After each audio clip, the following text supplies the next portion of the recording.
মাঝখানে দাঁড়িয়ে আছে, কি করবো?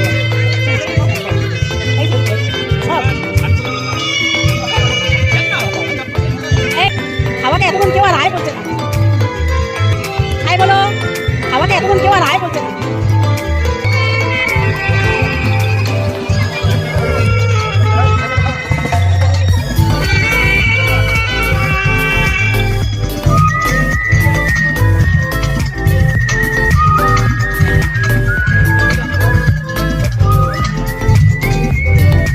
তোরা খেয়েছিস কিছু? খেয়েছিস?